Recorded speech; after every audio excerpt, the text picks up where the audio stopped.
ரொம்ப நன்றி அப்பு.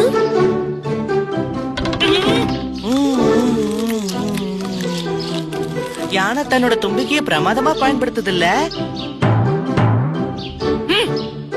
இப்ப நீங்க இந்த ஜக்குவோட திறமைய பார்க்க போறீங்க.